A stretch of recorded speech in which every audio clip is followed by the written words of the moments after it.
Good morning, my dear friends, my dear students. I hope during this 7 days of no internet period, we were unable to go through some topics that we need to be covered according to mention in our syllabus.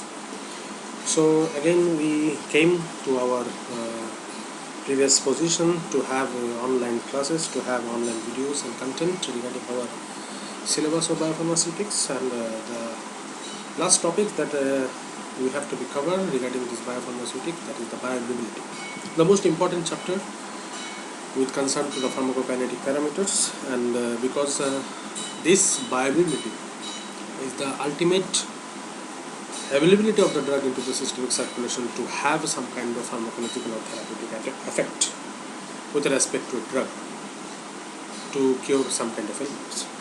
So here your teacher, my name is Raju Majumdar, and so we can proceed on our topic.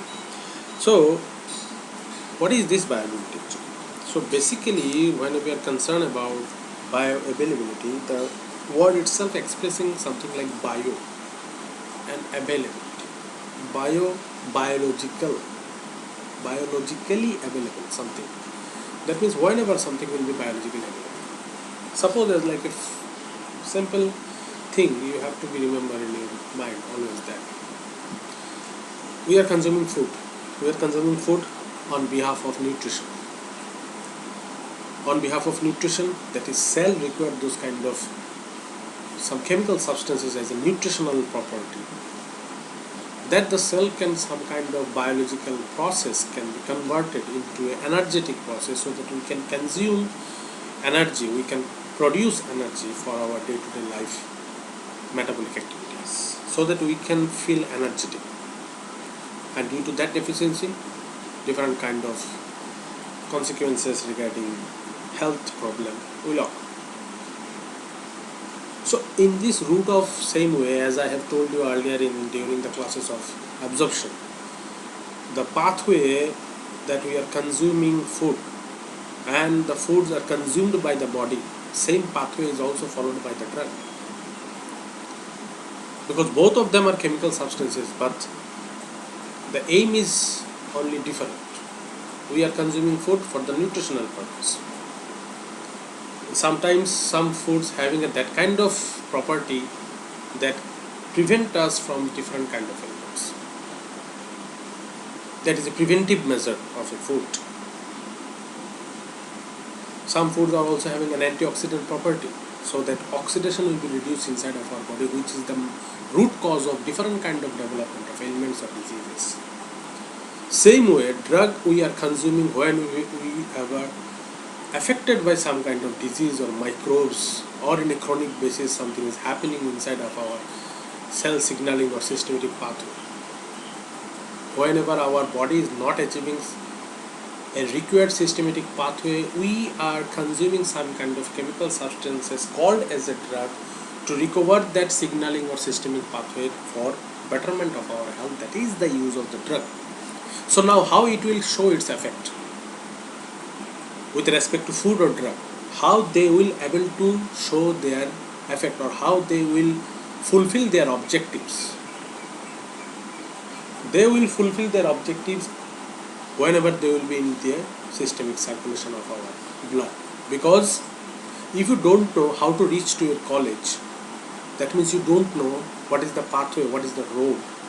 You can't able to reach at your college from your house without knowing the pathway, without knowing the route, without knowing the communication. Same way, if unless and until the drug is not available into the communicating route, that is the connective tissue of our system, that is the blood or the systemic circulation, then it is not able to show its therapeutic activity, or the purpose behind of the consumption of food or drug we are consuming, it will not be fulfilled unless and until it will be not reached into the systemic circulation. So that availability of the drug into the systemic circulation is nothing but the bioavailability. I think it is much more clear to you. So now, drug administered to a patient for desired therapeutic response, yes. Undesirable, for undesirable effect we are not consuming something. Okay, so in a form of dose and in a form of dosage form with a unit dose like tablet, capsule, ointment, emulsion, because each time if there is a BID or TID 2 times a day, 3 times a day you have to consume a drug, then a powder form, and by taking a spoon it is not will give you an equal amount of dosing at each time of administration. That's why dosage form has been discovered, or you can say dosage form has been invented, not discovered. It wasn't available earlier in this world. It has been invented. The idea has been invented. So in this way dosage form has been invented to administer unit dose in each time to the patient. That's why dosage form are like tablet, capsule, ointment has been prepared. So the dosage form must have an ability to release the drug. Unless or until it will not release the drug, then how it will going to be absorbed, how it will going to distribute it, how it will go into the systemic circulation, into the tissues or into the site of the action to show its pharmacodynamic or pharmacotherapeutic activity by following the pharmacokinetic process. So the dosage form must have an ability to release the drug from the dosage form so that can reach at the site of action, which will be possible through systemic circulation. Yes, so this characteristic of the drug available in the circulation referred to as physiological availability. Unless and until it will not available in the systemic circulation, it will not be able to show its therapeutic activity. And in the initial stage, that has to be dissolved first. What we have earlier discussed in the absorption chapter. So what is the definition is come up? The definition is nothing but the term bioavailability is defined as the rate and extent. Extent, that means at at particular time period how much amount, that is the rate and extent of absorption of unchanged drug from its dosage form to systemic circulation. So according to the situation of the ailment, the desired extent rate has to be designed with respect to patient compliance. That is depending upon the situation of utmost need of acute onset of action or delayed release of drug from dosage form for prolonged maintaining of drug within the plasma rather than frequent dosing during chronic ailments like hypertension, diabetes. What is these things actually the paragraph trying to say? If you have a pain and you have a consumer drug which will release the effective dose of 50% inhibition of your pain after 2 hours, will it be compliance for the patient? That means 50% pain will be reduced after 2 hours. Whenever there is another dosage form which will give you a 50% reduction of your pain sensation within 10 minutes, which one is more convenient? Of course, the earliest reduction of the pain is more convenient, is more acceptable for us. But in case of now, if you can change the ailment type or the disease condition, someone has a diabetes, so throughout the day he will consume different kind of meal, dinner, snacks throughout the day. So each and every day he or she has to consume some kind of foods, but if the sugar level will not be maintained in the systemic circulation, then it will be hamper for other organs inside her or his body. So that's why to control the blood sugar level, in that case there will be a steady state concentration of the drug within the systemic circulation, so that either the absorption of the glucose can be inhibited from the intestine, or either the release of the insulin from the islets of beta Langerhans from the pancreas should be continuous form, so that in a desired regulatory form, so that the blood glucose level will be maintained. In case of hypertension also, in case of asthma also, this kind of thing. This kind of, whenever there is a changes in the ailment types, there will be changes on the release of the drug from the dosage form. So there will be a different kind of design of the dosage form according to the desired circumstances. So this is the paragraph trying to say. But ultimately, in both the cases, the drug has to be reached to the systemic circulation for its therapeutic activity. So there is our concern. Either it is delayed Either there is a requirement of delayed release, or there is a requirement of control release, or there is a requirement of extended release, or there is a requirement of sustained release, or there is a requirement of immediate release. That is a different designing part. But there has to be a release, and there has to be an absorption, and there has to be a distribution, and there has to be achieve a bioavailability. Otherwise, there will be no therapeutic activity. So unless and until pharmacokinetic process will not achieve, pharmacodynamic will not be able to achieve. And in an unchanged form, the availability of this fraction of the drug or the whole amount of the drug, that is also depends upon the route of administration, in which way you are actually administering them. So route can hamper or alter or create an effect upon the bioavailability, as well as the dosage form also can alter. So, as well as the physicochemical property of the drug or the chemical substances itself cumulatively can create an impact upon the dissolution and its release pattern, as well as its followed by bioavailability. So the two former thing, that is the physicochemical property, that's why here is written in the last section of this paragraph that even so, bioavailability of the drug from its dosage form depends upon three major factors. Always try to remember, my dear students. Whenever there is a bioavailability concern, these three parameters has to be concerned in the same way, so that it will be create or it will give you a desired outcome.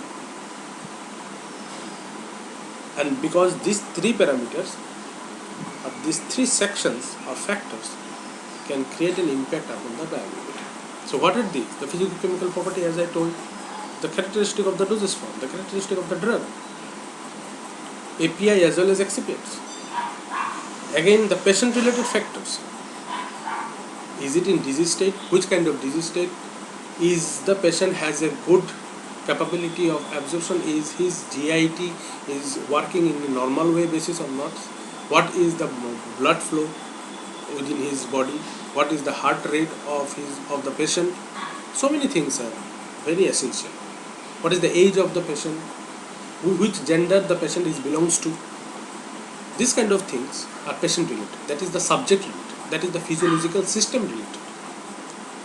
Now the third point, route of administration. That is the oral, parenteral, rectal or topical. Which route you are actually trying to follow to administer the dosage form for the better compliance as well as your desired situation. So the former two factors, that is discussed previously, as I told you, that the patient related physicochemical property in the previous section. Now here it is trying to say that the absorption section, now the influence of route of administration on drugs bioavailability is generally in the following order with few exceptions. That is the route. Parenteral, of course, 100% of the drug will go directly into the systemic circulation.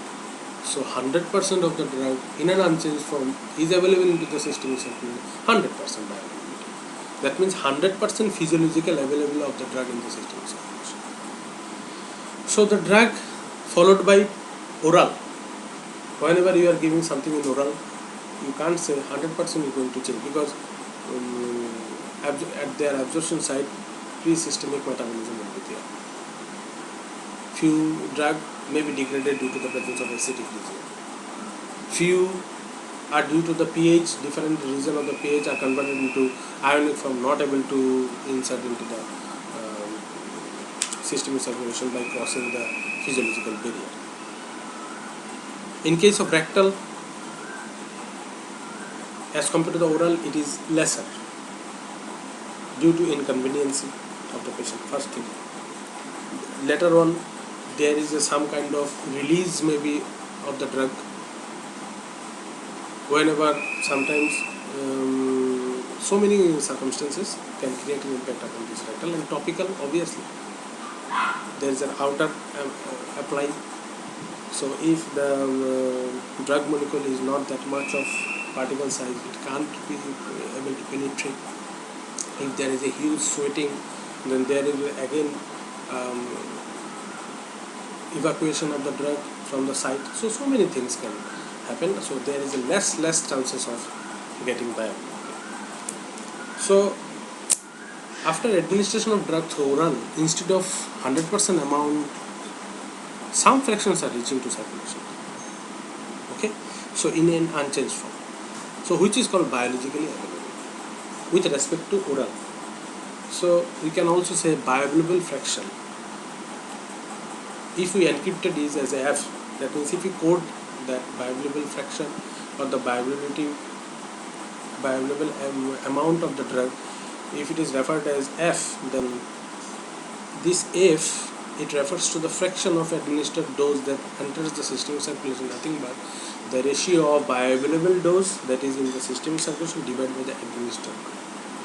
That means if you administer 250 mg and you are getting after 1 hour 5 mg in the systemic circulation, then the 5 by 25, that means 1 by 5, that means bioavailability is 1 by 5 means 0.2 percentage.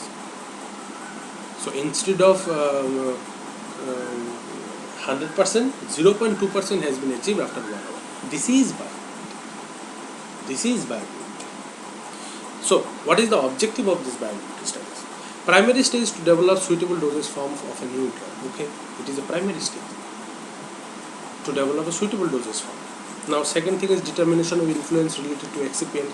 If you are applying, yes, we are need to apply some kind of excipients to prepare different kind of dosage form. So what is the interaction of the active pharmaceutical ingredients with the excipients? We have to measure, because the drug has to be in unchanged form, and in case of prodrug, it has to be in that form so that after metabolism it will become an active form. So different kind of things are there, it should be concerned. So determination of influence also is related to excipients, patient related or drug to drug interaction can create impact upon the absorption. So it can be determined by the bioavailability study, and that's why we are applying this bioavailability. This is the objective. Now the third object is development of new formulation of existing drug with better outcome. Whenever some design of formulation is there, but that design of formulation is not up to the mark to get a higher availability. So if you need to increase the bioavailability, then we have to go through the bioavailability study, and we have to change some kind of parameters or composition so that we can have a desired outcome with a better bioavailability. So a new formulation has been developed rather than the existing formulation for better outcome, for desired release pattern or desired duration of therapeutic responses. So with respect to this, bioavailability study is required. Comparison of the drug entity obtained from some same dosage form or same dosage with different manufacturer. Comparison study is sometimes required. Relative study.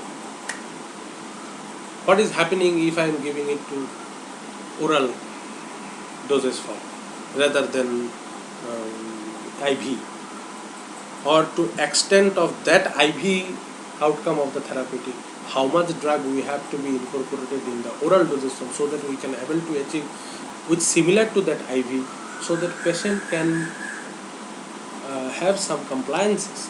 Patient can able to self-administer rather than a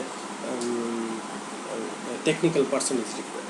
So this kind of time to time, research to research, some kind of experimental things come out into the scientist mind or researcher mind, so that it will be more convenient, it will be more beneficial, it will be more potent, more therapeutically effective. Now, also to compare the quality of drug product during the early stages of marketing, before the drug is going to the market for the human consumption, for the societal consumption, the batch to batch, to maintain the batch to batch consistency, to maintain the purity, to maintain the desired effect, it has to be go through the bioavailability study during early stage. So how drug absorption is affected by processing factors, storage and stability, what conditions can make and hamper its actual stability, we have to be determine, and for that viability study is required. So these are the objectives of viability.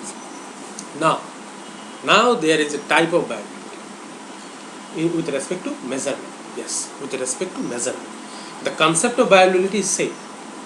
The drug has to be what is the rate and extent of drug into the systemic circulation in an unchanged form from the site of administration to the site of action. More precisely, you can say. Now, types of viability depending upon the measurement, depending upon the method to determine, to compute, to calculate, there is two types: absolute and relative. Why absolute? Because comparison between oral administration and intravenous administration, that means 100% with fraction. Whenever you are comparing the availability of the drug in the systemic circulation with respect to IV and oral, then it is absolute viability, clearly determined. It is very simple to remember that. What is absolute viability? Now, whenever we are trying to determine the availability of the drug in the systemic circulation between oral administration and intravenous administration, in that case this is absolute viability. What is saying? And it is denoted as F. It is denoted in F in various books. So intravenous administration considered as standard because you are directly injecting 100% amount of the drug into the system. That's why it is called as standard. With respect to route, that means without any absorption phase, obviously. Intramuscular sometimes also considered as standard when the drug is poorly water soluble in nature. Sometimes, not all time, but IV is always standard when you are considering about absolute viability with respect to oral. But IM also you can take intramuscular, but the nature of the drug should be poorly water soluble. Oral solution also considered as standard, but having few drawbacks, as because determination of metabolized form and correlation with true elimination rate is difficult to predict, obviously. Through orally from mouth to anus, there is a different physiological pH region, different kind of enzymes and hormones are releasing. So various difficulties and constructive elementary canality. So it is very difficult to predict how much amount is actually available, how much has been destroyed, how much has been metabolized, how much has been excreted through feces, sweat, or different kind of fluid through exhalation. It is very difficult. Some kind of volatile substances, these are exhaled by the lung. So in these cases, it is very difficult to take oral solution as a standard. It is very better to take IV, but sometimes it is not also possible to give IV all time, because in cases of, it is very easier for clinical study, it is very easier for human subject, but whenever you are considering subject like in preclinical stage of evaluation, animals, then in that cases oral administration, oral solution with respect to body weight, it is very much acceptable route, it is very much applicable route, and in that case, yes, dose response curve also prepared to determine the effective dose to get a 50% response, and we will come into that next point. That is actually pharmacodynamic presentation of the viability. There is a pharmacokinetic presentation also there, pharmacodynamic method is also there. Two methods are also there to determine the viability. So right now we are actually considering on the types. So absolute, that means with respect to IV, IM, what is the availability of the oral administration of same drug to determine the viability. In that case, absolute viability is concerned. Now what is relative? Systemic availability of the drug after oral administration is compared with the oral administration of the same drug referred to as comparative viability. That means when there is a comparison, Systemic availability of the drug after oral administration is compared with the oral administration of the same drug. So it is defined as FR, suffix R, and actually contrasts the fraction of unchanged amount of drug that actually absorbed from its formulation. That means oral administration of the standard drug solution with respect to administration of the same drug dosage form, that fraction expresses relative bioavailability. Now, measurement of bioavailability. Broadly, quantitative evaluation of bioavailability divided into two categories. Here it is come, as I told earlier, pharmacokinetic and dynamic. So, whenever you are on the field of measuring the bioavailability, then there is a two category you have to go on through. Two categories, that is pharmacokinetic and dynamic. So what is pharmacokinetic method? This is a very widely used method and based upon the assumption of therapeutic effectiveness of certain drugs relies upon pharmacokinetic profile of the drug. Thus also called indirect method. Further it is divided into two categories. Pharmacodynamic again divided into two categories. That means depending upon what? Depending upon the source of the drug to be found. That means where the drug can be found. Two places are there we can actually get abundant amount of drug available. That is, one is blood and another one is urine. Urine you will get the blood. Urine you will get the drug after metabolism. That means that during the excretion period. That's why there is has written plasma level time study. That is the blood collection. That is depending upon the source of drug. Source of drug here is the blood. That's why it is called plasma level time study. Time to time, with respect to time duration, what is the concentration of the drug in the plasma? That is called plasma level time studies. Urinary excretion, that is collection of urines. Time to time, whole amount of or total evacuation of the bladder, of the volume of the urine, how much quantity of the drug is available.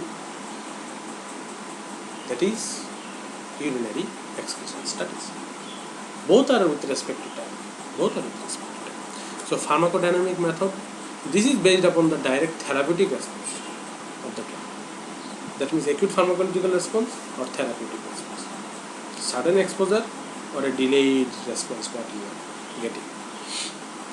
Again also with respect to time. So here will be, in case of plasma and urinary, the preliminary plot will be like time versus your concentration, either in urine or either in blood or amount.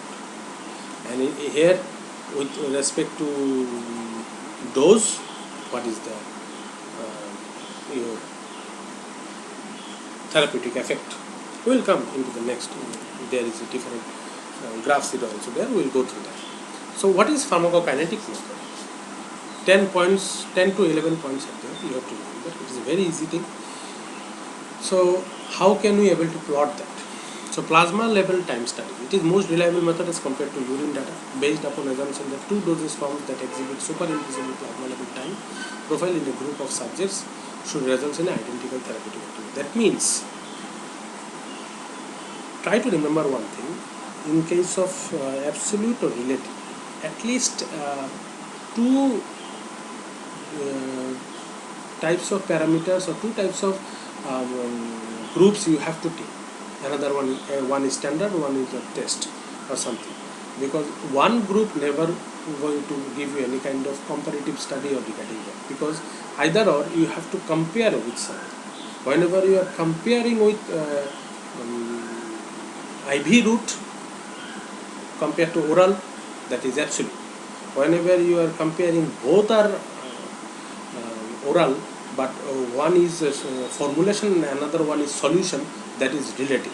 So in this way, at least minimum two group you have to take to compare, or more than two.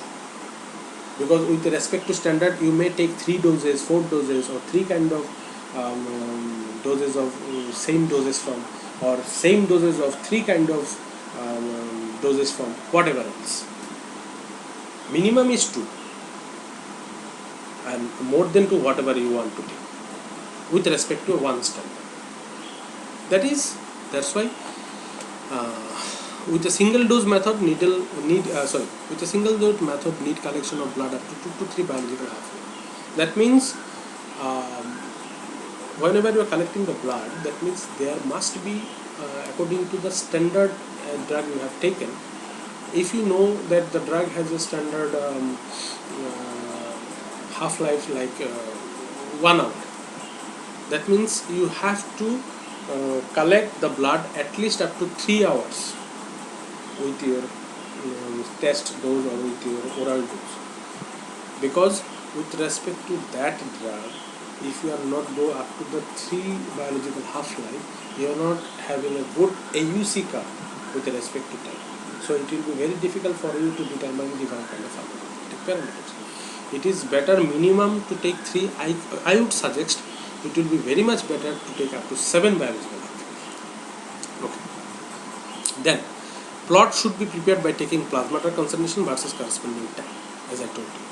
So with IV dose, sampling should be start after 5 minutes interval, and subsequent samples taken at 15 minutes interval. So if you have administered an IV dose, you start your sampling after 5 minutes onwards, not after 1 minute or 2 minutes, after 5 minutes onwards, because as you are injecting whole the drug into the systemic circulation, let it bind. Different kind of physiological consequences are there. Plasma proteins are there, plasma excretion are there, diffusion of the drug into the tissues are there, volume of distribution. So let it happen at least up to 5 minutes, then onwards after 5 minutes try to start, because within this 5 minutes let it also distributed throughout the body, or let it to reach to the systemic circulation properly into the site of action also. Then you start, because after that 5 minutes it will give you a proper bell-shaped curve. Then and subsequent samples taken at 15 minutes interval. To describe disposition phase, at least 3 samples points should be taken. Distribution phase, that's why it is saying 3 samples point. That means 3 sampling must be required at your distribution phase, so that you can actually interpret the result of the distribution curve. Should be taken where drug follows one compartment. If you are considering about one compartment, at least 3 points you have to take to express the distribution phase. If you are fitting a model which can fit at least a 2 compartment model, then 5 to 6 points is required to describe your distribution phase. For oral dose, 3 points should be taken on the ascending part of the curve for accurate determination of absorption kinetic.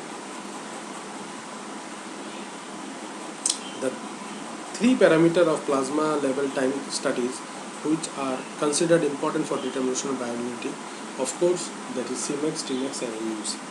It will automatically come out whenever you will maintain all the points, and you will prepare a plot with respect to time and plasma concentration. You will get these 3 parameters. So the rate of bioavailability can be determined by the following 2 equations. Whenever there is a absolute, obviously as I told you, same these things as followed by the fraction of this formula. It is the basic formula. So here it has been applied, and as compared to the oral of the fraction of availability of the drug with compared to the IV is give you the absolute bioavailability. Now if in case of fraction, whenever there is a comparison between test and standard, that will give you the fraction of bioavailability. Please try to understand these things. If you are not understanding, then simply put your idea about this equation. You will get a clear idea of this, how it is come test into standard and standard into test. It's nothing but that means what is your actually D stands for dose, AUC stands for, that is the total area under curve, that is the fraction, that is the amount present in the systemic circulation. So as I told you earlier, the fraction or the bioavailable fraction is nothing but what? The bioavailable dose divided by administration dose. So D is the administered dose. So in case of absolute bioavailability, oral is to oral divided by IV. And in case of fraction viability or relative viability, in that case it is test divided by standard. So in case of oral divided by IV, then in case of oral, what is F? In case of oral is nothing but AUC oral divided by dose oral. So AUC divided by dose oral divided by AUC IV divided by dose IV. So what will happen? Whenever it will multiply the dose of IV, it will go into the upper section and AUC come into the lower section. So in this way both things occur. I think if you go properly you can understand. So now what is the 11th one? This is very important things whenever you are considering about a frequent dosing and steady state concentration.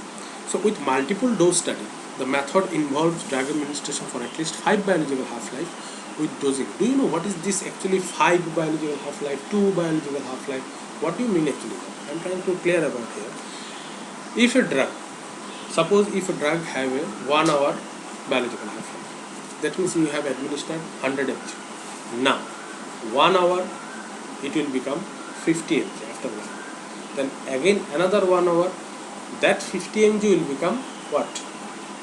25 mg. Then again another 1 hour, that 25 mg will become 12.5 mg. Then again another 1 hour, that 12.5 mg will become what? 6.5 mg or something, right? Again another 1 hour, that means it's near about 3.25 mg.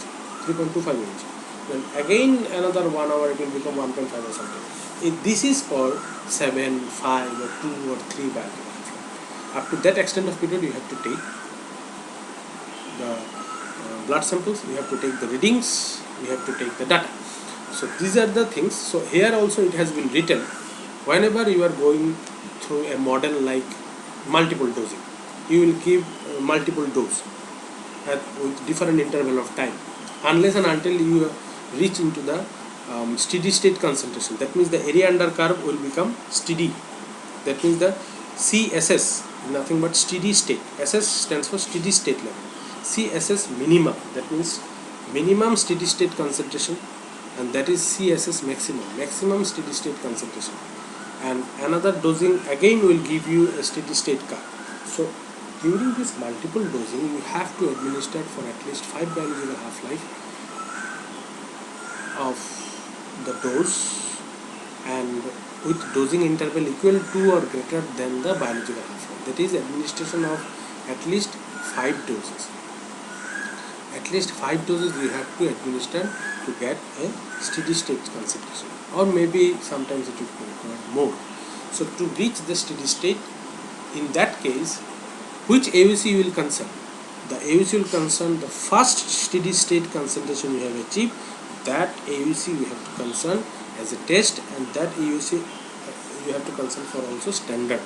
So with respect to that also, whenever you will get, in this case, the tau, the dosing interval, you have to take the dosing interval of the area under the curve. Okay, this tau. So in this way, AUC, the plasma level time curve of one dosing interval in multiple doses regimen after reaching the steady state.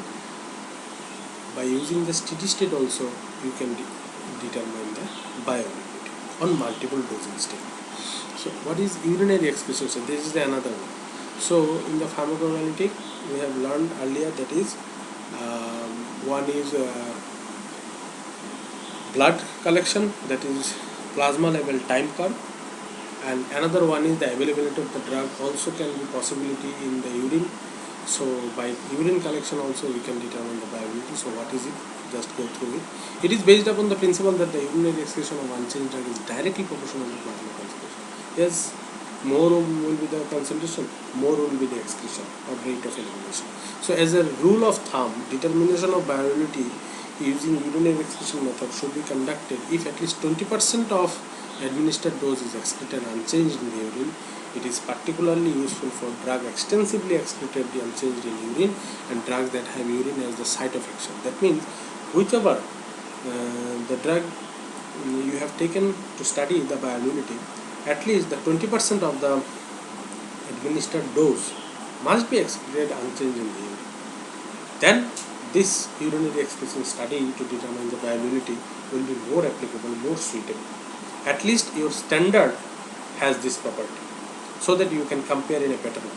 So drug extensively excreted unchanged in urine, that must be a criteria, and drugs that have urine as a site of action. If the urinary tract is the more applicable or more suitable area for the therapeutic response of the drug, then those kind of studies, urinary excretion parameter is more applicable.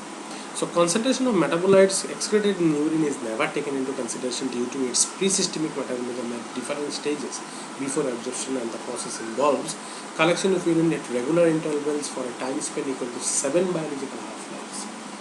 Analysis of unchanged drug in the collected urine sample. Unchanged we can able to, not the metabolites. Determination of the amount of drug excreted in each interval and cumulative amount excreted.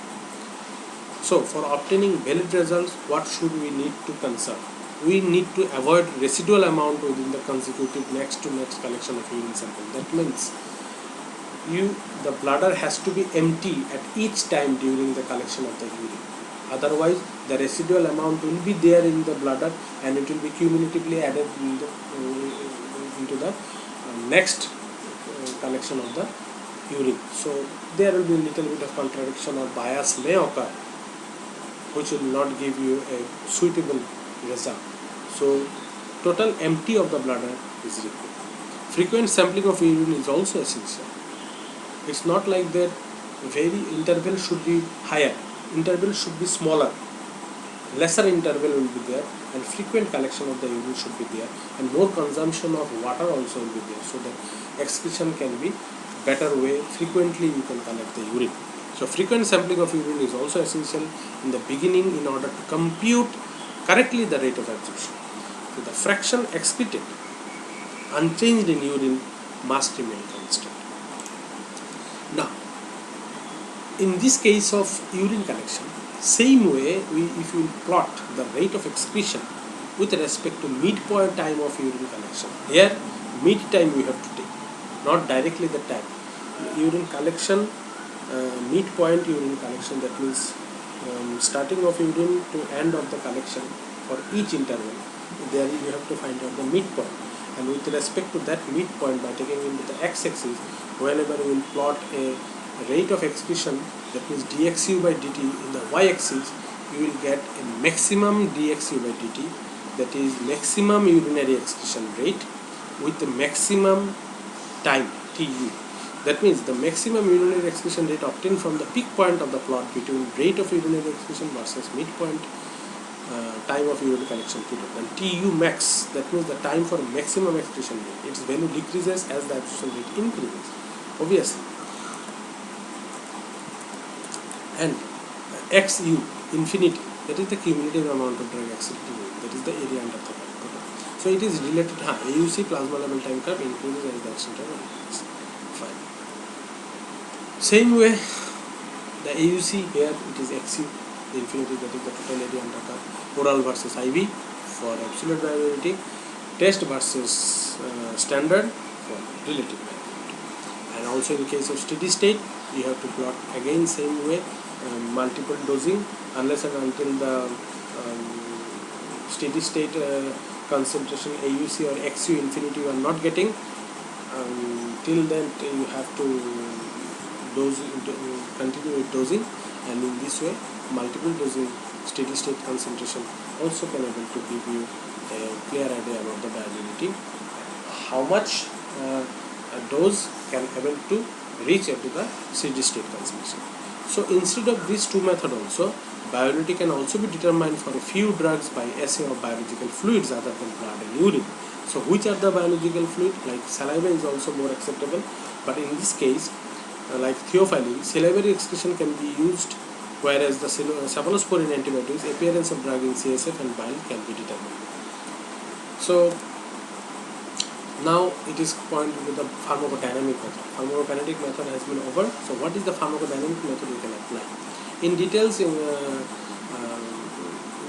can study in the pharmacology section, or maybe in the higher study period you can go also in detail about it, but little bit of idea you have to concern about it. Like moreover, whenever viability measurement by pharmacokinetic method is difficult, inaccurate or non-reproducible, and acute pharmacological effects such as response intensity, like ECG, EEG, antibiotic, inflammation, whatever, pain, analgesia, etc., is related to the time course of given drug.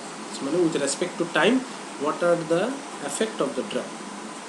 Then intensity response, with respect to log of the drug, then we can determine the ED50. That means the 50% inhibition or 50% intensity of the therapeutic response, how much effective dose is required to have the 50%, that is the ED50 value, and we can determine after plotting a intensity of the drug with respect to doses of the log value of the doses. So is related to time course given. Viability can be determined by constructing a curve between intensity of response and dose. The method requires measurement of response for at least 3 biological effects of the drug in order to obtain a good estimate of AUC. So in some cases, the quantitative measurement of drug in plasma is not available, or in vitro approaches are not applicable. The following criteria for a pharmacodynamic endpoint study are important. A dose-response relationship is demonstrated. The pharmacodynamic effect of the selected dose should be at the rising phase of the dose-response curve, as shown in figure 3. In the rising phase, sufficient measurement should be taken to assure an appropriate pharmacodynamic response profile. All pharmacodynamic measurements should be validated for specificity, accuracy, sensitivity, and precision. Measurement of the pharmacodynamic effect should be made with sufficient frequency to permit a reasonable estimate for a time period at least 3 times the half-life of the drug. This approach may be particularly applicable to doses form that are not intended to deliver the active moiety to the bloodstream for systemic distribution. So, in vitro drug dissolution rate. So, in vitro approaches are there. Physicochemical property of drug that can influence on absorption of GIT. Yes, in vivo study usually done for new formulation before introducing to the market. Monitoring batch-to-batch consistency. Inexpensive in vitro study, because in vitro study is not that much of cost is required, and it is not also tedious. The best available tool today which can at least quantitatively assure about the biological availability of drug from its formulation is its in vitro dissolution test. So whenever you are trying to do some kind of in vitro dissolution test in a model to determine the viability, in that case the in vitro dissolution technique is still by no means a perfect approach, because it is a mimic of the physiological environment, but efforts are mainly aimed to mimicking the environment. Yes, as I told you, biological system. The factors mentioned below must be concerned in the design of dissolution test, that is factors relating to dissolution apparatus, factors relating to dissolution fluid or medium, and factors relating to process parameter. So now, what is this actually? The factors relating to dissolution apparatus. That is the design, the size of the container, the shape of the container, the nature of the agitation, that is the paddle we are going to use within the dissolution apparatus, the speed of the agitation, the precision of the apparatus. Everything is concerned about the factors relating to dissolution apparatus, how much it is easier to operate and everything. Now factors related to dissolution fluid or media. We actually mimicking the physiological environment, as I told you earlier. So we are trying to use buffer solutions, as in case of we are consuming the drug orally. So if the drug will go first into the saliva of the pH of mouth, or you are using a designing of the doses from the orodispersible, then you have to take a medium like a pH having a similar pH of oral saliva. In this way, factors relating to dissolution medium is such as the composition of what? Composition of the fluid that you are going to take within the jar of the dissolution apparatus. Those compositions are nothing but the water. It can be water, it can be 0.1 normal HCl, that is the environment of our stomach. It may be phosphate buffer, it may be simulated gastric fluid, it may be simulated intestinal fluid. What the viscosity should be maintained, the volume should be maintained, the inside temperature should be maintained of the. Generally it is 37 degrees centigrade, because our internal temperature is lying between 37 degrees centigrade plus minus 5. And maintenance of the sink condition, that is very important. Sink condition or non-sync condition. If it is required non-sync condition, then non-sync. If you require sync condition, then you have to maintain the sync condition. And the process parameters like sampling, because we have to determine the percentage, the cumulative amount of drug release. So sampling is must equal. So these are the process parameters, like method of introduction of dosage form, how you will introduce the dose into the jar, into the basket, having a dissolution medium. The technique of the sampling technique, how you sampling the amount of the dissolution medium, and also you can add another fresh medium to maintain the same condition, and all different approaches are there. Then changing the dissolution fluid, if you are changing the environment, then how you will keep out the dosage form, again it will put into the different environment of the pH of the dosage in another jar or another basket according to the desired plan of your research work. In this way, different parameters we have to concern, so that desirable bioavailability parameter can be come out to determine a much more correlated dissolution pattern with in vivo. So bioavailability again also depends upon the ideal features of a dissolution apparatus. So in this case also same thing actually, simple in design, obviously easy to operate should be, and usable under a variety of conditions. Reproducibility, that means run to run fabrication, dimensions and positioning of all components are precisely specified. So it should be reproducible. Introducing dosage forms, in case of that also easy way of introducing the dosage form should be there within the instrumental design, and holding it in a regular and reliable fashion. Control upon agitation, because uniform non-turbulent liquid agitation should be there, because our intestinal motility is also there, our motility also there in the stomach. So it is not like a turbulent agitation, it should be a mild agitation. So that should be controlled manner. Minimum mechanical aversion should be applied, so that due to the mechanical force the dosage form should not be broken. The sync condition should be maintained. Environment of the medium or fluid, it should be maintained like in this way, so that evaporation of the dissolution medium should not be occurred. A fixed temperature should be maintained. A specified narrow range should be maintained. Most apparatus are thermostatically controlled at around 37. Yes, thermometer is there to monitor the temperature and fluctuation of the temperature, because temperature is also a concern, a suitable point to concern about the release of the drug from the dosage form. Then facilities inside the laboratory arrangement, and it should be applicable to wide variety of dosage forms.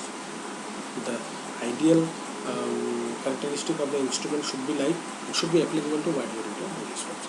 So this is the ideal features of a dissolution apparatus. Now, types of dissolution apparatus. Here is two types of dissolution apparatus basically, and based upon the absence or presence of sync condition actually. So depending upon the sync condition, dissolution apparatus to try to define. What is this? Closed compartment apparatus. It is a limited volume apparatus operating under non-sync conditions like a rotating basket or rotating paddle apparatus. That's it. But in case of open compartment continuous flow through apparatus, it is one in which the dosage form is contained in a column which is brought into continuous contact with fresh flowing dissolution medium. So perfect sync condition can be able to maintain. Now, there is a different types of apparatus with respect to dissolution apparatus according to official USP model. And here is the basic, this is called the jar.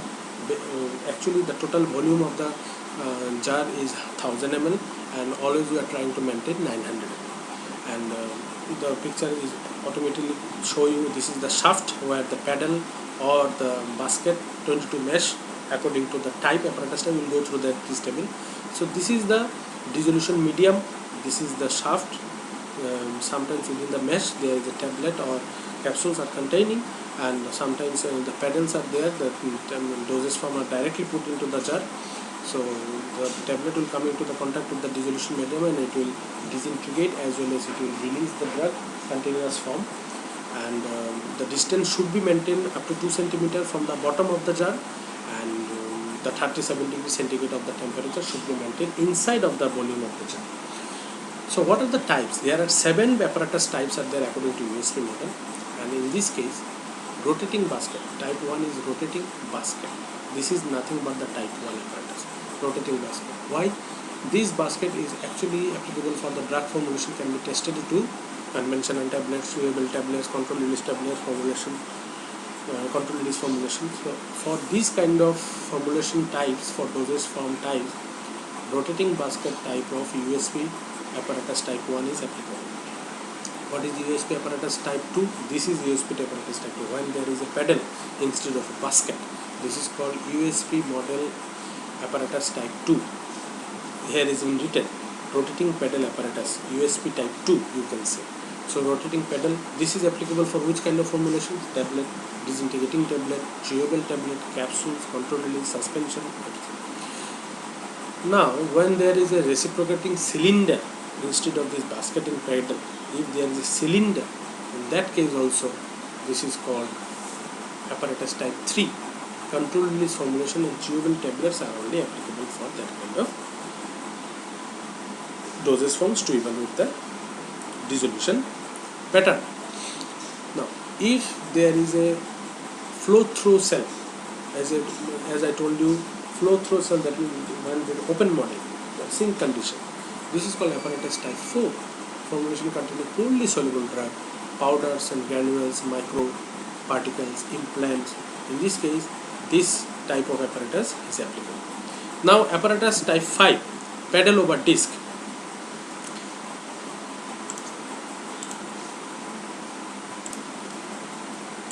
Sorry for the interruption. So flow through cell is covered. Pedal over disc.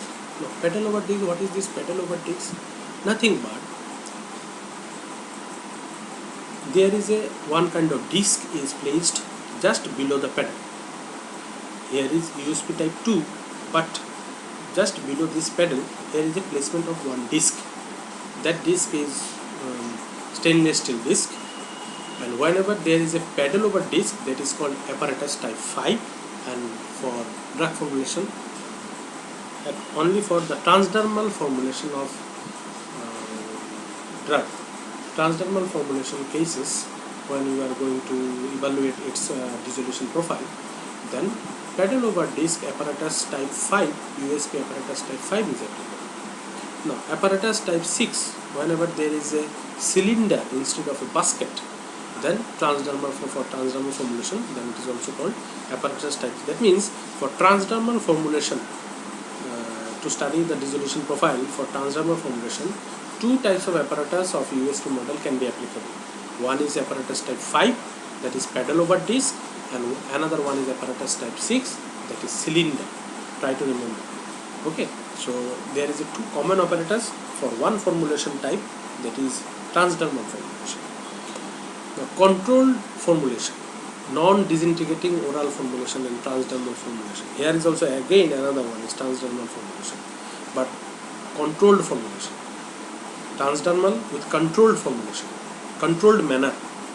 In this case, reciprocating disc, apparatus type 7, USP apparatus type 7 is applicable to evaluate its dissolution profile. So up to this, these are the topics that we have covered today. What is dissolution apparatus? What are the types according to the USP model? What are the types of bioavailability? What are the different types of method to determine the bioavailability, and what are the basic concept of bioavailability? So go through the video, hope, and we will soon come into the next point, that is the different method which can actually enhance the bioavailability of the dosage forms, and what is actually bioequivalence, and the main important thing, in vitro and in vivo correlation of the dissolution study. So all the best. Wish you all have a very good time and happy time. So go through the content. See you soon. Bye.